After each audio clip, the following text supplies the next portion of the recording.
yung bus ko. Kaya nag-live lang ako saglit. Saglit lang to. Antayin ko lang mawala yung mga alagad ni Lolo. Tapos mag-ina tayo. Ito yung mall. Ayan o, wala masyadong tao ngayon.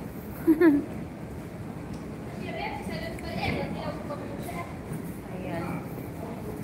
Nasa ano ako sa first floor. Sa first floor. Iano ko lang ka baka bawal picturean. Ay bawal makita ba. Okay lang yan pa live na. Oo kasi naboboard ako si Gracel. Alas 4:10 pa kasi yung aking bus.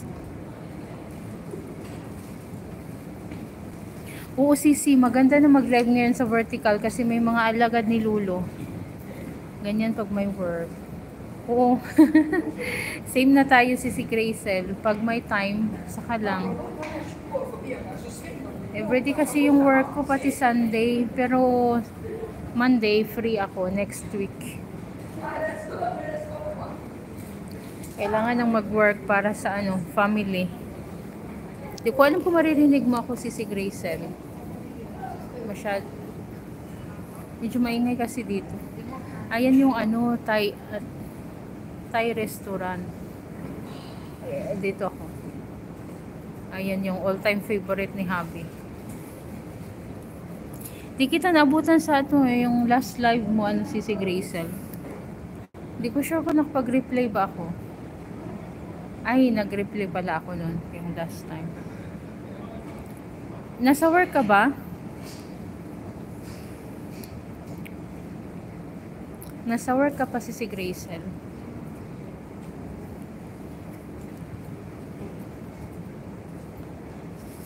Medyo malayo pa yung aking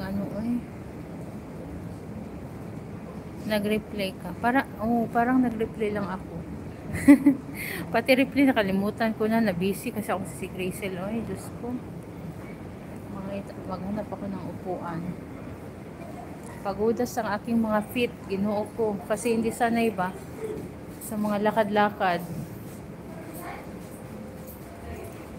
Pag maupo ako,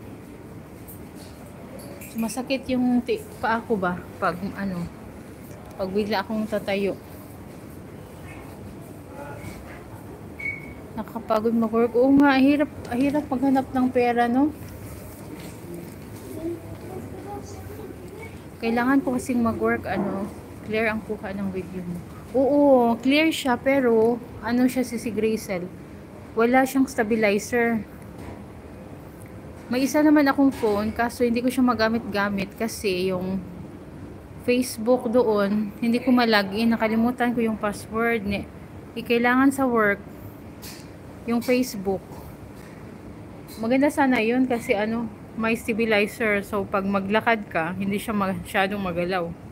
Pag maglakad ako, masyado siyang magalaw. Nakakaduling siya.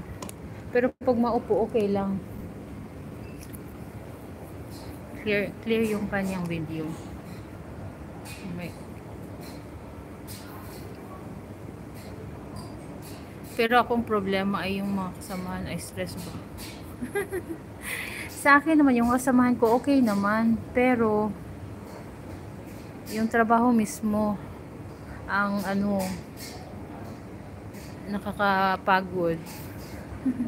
Si Sebastian, shoutout. Hala, biglang bumalik yung alagad ni Lolo. 11 na yun eh. I-down ko muna ha kasi may baka bawal. Si Sebastian, sabi si Gracel. Ayan na. Mag-ina tayo. Shoutout sa lahat, sabi si Sebastian. Kayo lang dalawa dyan, si Sebastian, si Gracel. Kanina madami yung alagad ni Lolo, 84 ata.